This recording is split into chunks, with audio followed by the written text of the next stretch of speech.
Excellences, Messieurs les chefs d'État, Mesdames et Messieurs, distingués invités, la ville de Brazzaville qui vous accueille ce jour vient de célébrer les 140 ans de sa création le 3 octobre dernier. Elle a abrité il y a quelques jours la 8e édition du Salon africain de l'invention et de l'innovation technologique.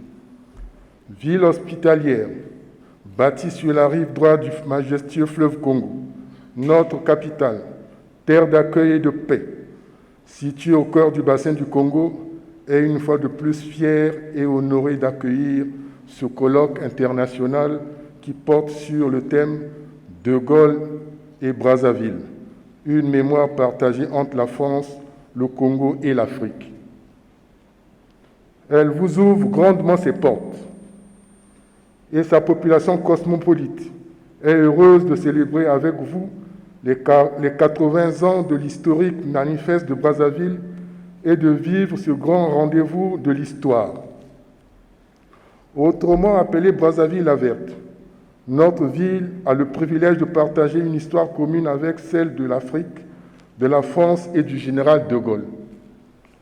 Comme nous le savons tous, le général Charles de Gaulle fait partie des grands hommes d'État qui ont marqué d'une empreinte indélébile l'histoire du monde et plus particulièrement celle de la capitale politique de la République du Congo. C'est d'ailleurs pour cette raison qu'il est affectueusement appelé l'homme de Brazzaville.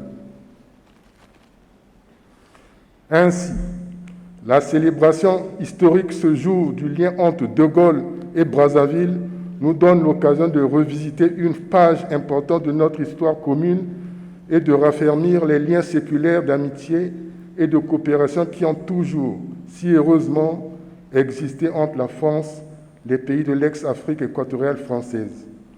Ce colloque constitue un moment de sublimer les liens notables qui existent entre les peuples d'Afrique et de France. Mesdames et Messieurs, distingués invités, dans ce monde où la course vers la modernité éclipse souvent la sauvegarde de nos repères historiques, la tenue de ce colloque témoigne de l'intérêt que nos dirigeants accordent à notre histoire.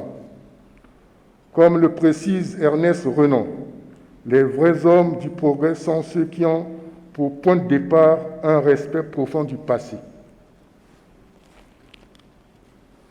C'est donc ici l'occasion de rendre un vibrant hommage à son Excellence M. Denis Sassou Nguesso, président de la République du Congo, citoyen d'honneur de Brazzaville, qui vient une fois encore de réitérer son attachement irréfragable aux initiatives visant à promouvoir l'histoire, afin de permettre aux générations futures de mieux s'imprégner des grands faits du passé.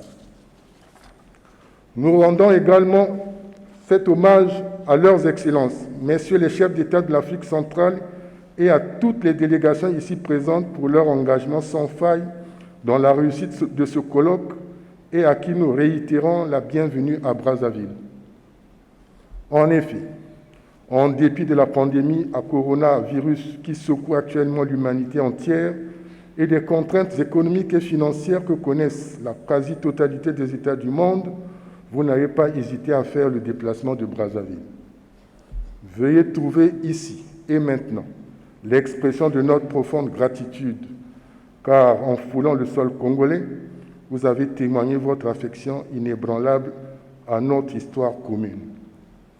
À Brazzaville, vous êtes chez vous.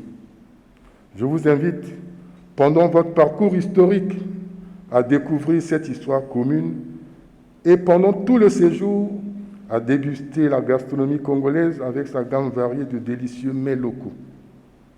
Excellences, Messieurs les chefs d'État, Mesdames et Messieurs, distingués invités, avant de clore mon propos, je voudrais vous exprimer mes sincères remerciements et ma gratitude au gouvernement congolais, à la France, à la Fondation Charles de Gaulle pour l'organisation de ce colloque qui est ni plus ni moins la reconnaissance du rôle joué par notre ville capitale dans la libération de la France pendant la Deuxième Guerre mondiale. Plein succès à vos travaux.